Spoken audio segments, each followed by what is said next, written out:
मैं जो बात कहने जा रहा हूं, मैं तो जो एग्जिट पोल कांग्रेस की सरकार बनती हुई दिखा रहे हैं वो मुझे ठीक लग रहे हैं, और जो कांग्रेस की सरकार नहीं दिखा रहे वो मुझे गलत लग रहे हैं। लेकिन इसका फैसला तो 3 तारीख को होगा।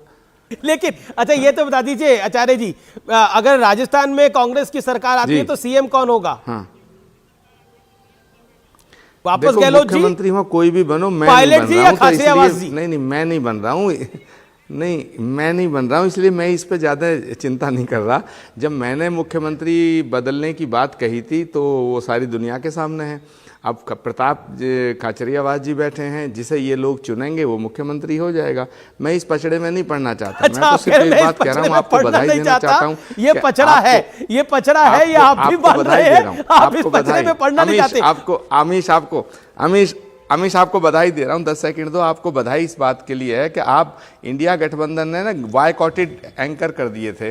अब आपके शो में आज टीएस सिंहदेव भी आए, जीतू पटवारी आए, प्रताप खाचरियावास आए, मैं भी आ गया, और हम आपके पहले भी शो में गए। तो अब कम से कम तो कांग्रेस के तमाम वरिष्ठ नेता आ रहे हैं। मुझे नहीं लगता वो विषय भी अब रहा है, कांग्रेस के अंदर भी है, कांग्रेस के बाहर भी। लेकिन प्रताप सिंह खाचरियावास, एक पॉइंटेड सवाल आपसे मैं लूंगा। मेरे साथ प्रदीप भंडारी है। प्रदीप भंडारी, सनातन को लेकर भारतीय जनता पार्टी ने एक बड़ी हाई पिच कैंपेन चलाई, और उस हाई पिच कैंपेन का क्या नुकसान हो रहा है कांग्रेस पार्टी को? Your take on that Pradeep. देखिए, मध्य प्रदेश के अंदर कांग्रेस पार्टी जो हार्ट ऑफ हिंदी हार्टलैंड है, वहां पे कांग्रेस पार्टी को एज इसीलिए नहीं हो पा रही है क्योंकि 2 कारणों की वजह से। ए, कि वो महिला वोट मेजॉरिटी कांग्रेस पार्टी के पास नहीं जा रहा है, और दूसरा कांग्रेस की एक परसेप्शन ऑफ छवि है कि वो एक एंटी सनातन, एंटी हिंदू छवि है। पर कांग्रेस ऐसी है नहीं। मैं प्रताप सिंह खाचरियावास को जानता हूं, वो एक विशेष पूजा कर रहे हैं। देखिए, राजनीति उन्होंने अपने बालों को भी perception is more bigger than reality. तो ये परसेप्शन है वोटर्स के माइंड के अंदर।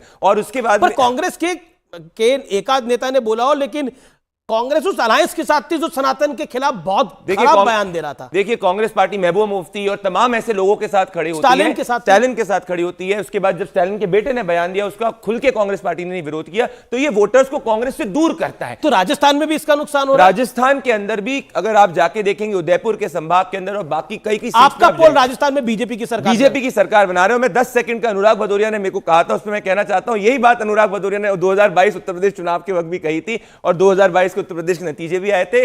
राजनीति और चुनाव 2022 में उत्तर प्रदेश में आपका हम लोग ने 270 बीजेपी दिया था, 270 तक ही बीजेपी आई थी। अनुराग भदौरिया जी को कहना चाहता हूं, मेरे मित्र हैं, चुनाव जो होता है वेरिएबल्स पे होता है, तो कोई बात नहीं। जब आया था नंबर, जब नंबर आया था एग्जिट पोल का उत्तर प्रदेश इलेक्शन के अंदर भी, तब आप भी बोल रहे थे ऐसा नहीं होगा, लेकिन हुआ ऐसा ही। देखिए, कई बार एग्जिट पोल सही हो जाते हैं, आपने देखा होगा, लेकिन ज्यादातर तो गलत ही होते हैं। आप देखिए, प्रदीप भंडारी जी कह रहे हैं, देखा मैंने बोला था उस समय। अरे कई बार तो मुझे याद है, एक एग्जिट पोल का नाम नहीं लेना चाहता, वो सही हो गया था, उसके बाद आज तक सही नहीं हो पाया। वो कौन है, एक अब मैं क्या नाम लूं आपके चैनल पे, वो उस समय सही हुआ था, एक दो बार सही होता है, फिर नहीं भी सही होता है, क्योंकि एग्जिट आप अगर इतना ही सही हो जाए तो फिर चुनाव की जरूरत नहीं है। आप पहले बता दिया करेंगे भाई ये जीत रहा है, वो जीत रहा है। एरर का 5% 10% का तो एक एरर रहता ही है। लेकिन मैं फिर आ रहा हूं मुद्दे की तरफ। सुन तो लीजिए, मैं फिर आ रहा हूं मुद्दे की तरफ, मैं फिर आ रहा हूं। प्रताप सिंह खाचरियावास, तेलंगाना में कांग्रेस को बढ़त दिखाई दे रही है, राजस्थान में बीजेपी को बढ़त, मध्य प्रदेश में बीजेपी को बढ़त, छत्तीसगढ़ में कांटे की टक्कर। क्या आपको लगता है कि अगर ये नंबर्स रेप्लिकेट करते हैं 3 दिसंबर को, तो यह कांग्रेस के लिए झटका होगा? क्योंकि कांग्रेस की राजस्थान में भी सरकार है, कांग्रेस की सरकार छत्तीसगढ़ में भी है, लेकिन छत्तीसगढ़ में भी अगर मामला फंस जाता है तो फिर कांग्रेस के लिए एक झटके की तरह होगी, 2 राज्यों की सरकार चली जाती है। देखिए, आप ये मानकर चलना, प्रकृति सब कुछ बैलेंस करती है और वोटर वोट दे चुका है, कांग्रेस को झटका लगेगा नहीं। जो रिजल्ट आ रहे हैं, जो आंकड़े आ रहे हैं, वो मैं ये इस बात को आ रहा हूं कि कांग्रेस विन करेगी राजस्थान, छत्तीसगढ़ और मध्य प्रदेश। आप देख लेना, कोई बहुत ज्यादा अंतर नहीं है। आप एग्जैक्ट पोल देखेंगे अलग अलग चैनल्स का तो आपको पता चल जाएगा। और मैं ये मानता हूं जो एग्जैक्ट पोल आया है उसके विपरीत बीजेपी तो पता नहीं क्या क्या हवा बना रही थी, लेकिन वो स्थितियां बदलने लगी है। राजस्थान में, मध्य प्रदेश में और छत्तीसगढ़ में कांग्रेस विन कर जाएगी, आप देख लेना। मेरा ये मानना है कि कांग्रेस ने जो चुनाव लड़ा है वो अपने डेवलपमेंट और पब्लिक वेलफेयर के मॉडल पे लड़ा है, और वो डायरेक्ट रिलीफ पहुंचा है, और गारंटी पे भी लोग भरोसा करते हैं। इसलिए जल्दीबाजी होगी ये कहना कि बीजेपी सरकार बना लेगी, लेकिन ये नेक टू नेक बिल्कुल फाइट रहेगी। और आप देख लेना, आप कह रहे हैं नेक टू नेक इतना फाइट आसान रहेगी। नहीं है बीजेपी के लिए जी सरकार जी, शुक्रिया बनाना। आप तमाम लोगों का बहुत बहुत शुक्रिया हमारे साथ जुड़ने के लिए, बहुत बहुत शुक्रिया। एक सवाल प्रदीप भंडारी, मध्य प्रदेश में आप बीजेपी को आगे रख रहे हैं, राजस्थान में आप बीजेपी को आगे रख रहे हैं, छत्तीसगढ़ में कांग्रेस को आगे रख रहे हैं, बिल्कुल। तेलंगाना के अंदर कांग्रेस पार्टी जो है बीआरएस से ज्यादा सीट लाएगी।